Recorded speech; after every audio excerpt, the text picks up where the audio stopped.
Okay, welcome to the Modern Contractor Podcast. Today we're going to do something a little bit unique, and we're going to do this on about a quarterly basis. But today I'm going to recommend some books, some podcasts. I'm going to have a couple quotes, but these are things that I've used to help grow my home improvement company by 400% over the last 4 years. Also, these are tools that I use in the coaching business with my clients as well. But there's things in all of these that can help you build the business and the life that you want. First, let's talk about a couple books that I've read over the years. Purple Cow by Seth Godin. That book centers around the idea that in today's crowded marketplace, being simply good is no longer enough.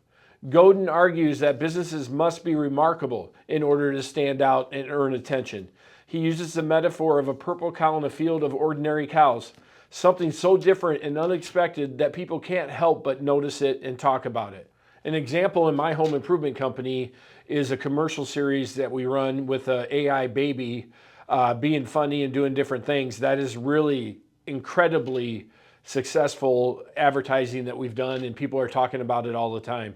So when the book explains how traditional marketing has become less effective because consumers are overwhelmed with advertising and choices, so the companies that will succeed are the ones that naturally create conversation about their products, their services, and their customer experience.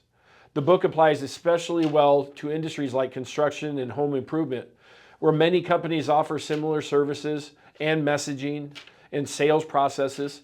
Godin emphasizes that businesses grow when they create something memorable, whether that's through branding, through a customer experience, innovation, communication, or the company culture.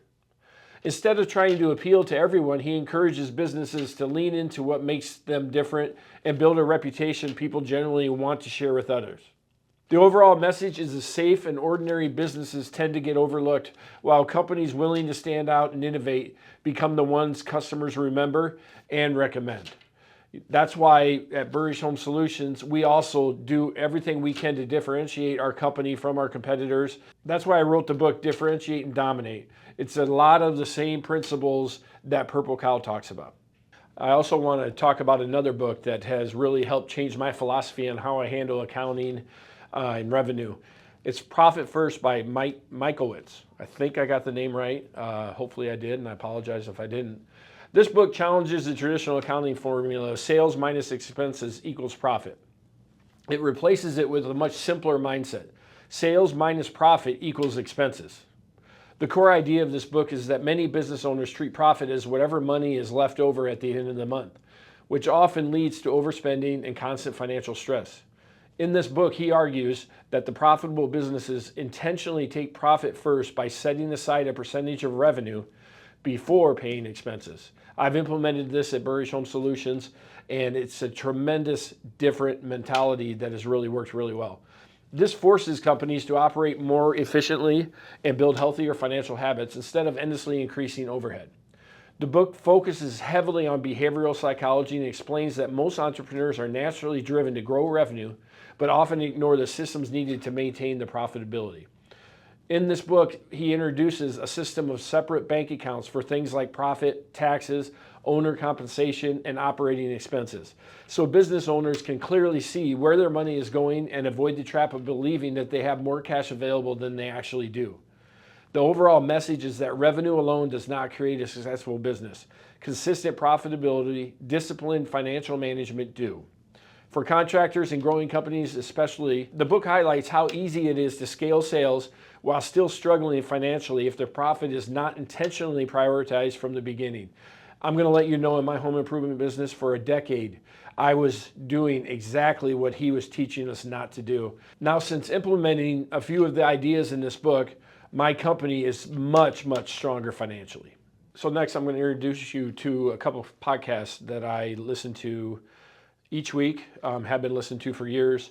And I think overall in my life, I listen to a lot of podcasts now, and they have really helped me improve my life, improve my business, and have really changed the path of our business.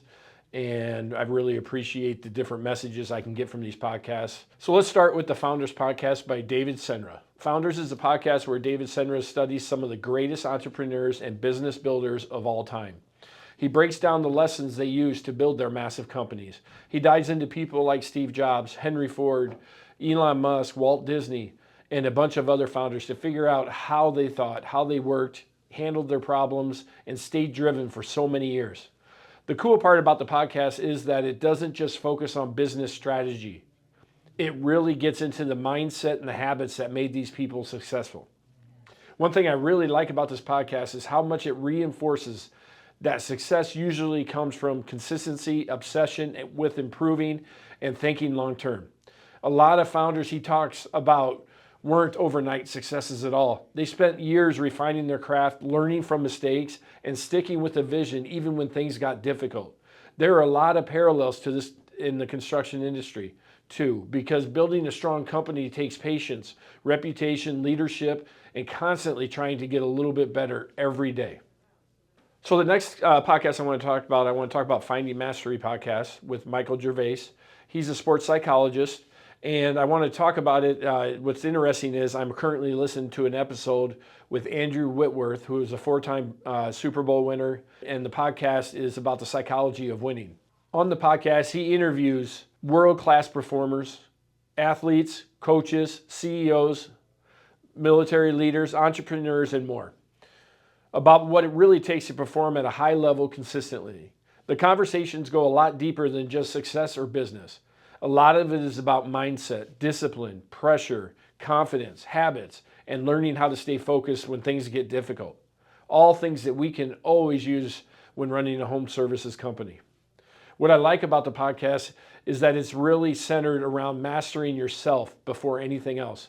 A common theme is that high performers aren't necessarily superhuman. They're just built routines, mental toughness, and self-awareness over time. There are a lot of takeaways that apply to the business and leadership too, especially around handling stress, business culture, and continuing to improve even when you're already successful. It's a good reminder that growth usually comes from doing the small things consistently and learning how to stay steady through challenges instead of constantly chasing motivation. Another area that I spend a lot of time is I have a lot of newsletter and blogs I read. This has also helped me in life and business and growing the business and the life that I want. So here's a couple that I read each week, and I think there's a lot of good information that can be helpful with your business. The Farnam Street newsletter, also called Brain Food, is basically a weekly email focused on helping people think better, make smarter decisions, and see things more clearly in business and in life. A lot of this newsletter revolves around mental models, psychology, decision-making, leadership, and timeless ideas that have held true for decades. Instead of chasing trends or quick hacks, the newsletter pulls lessons from history, business, science, and human behavior to help people improve how they think.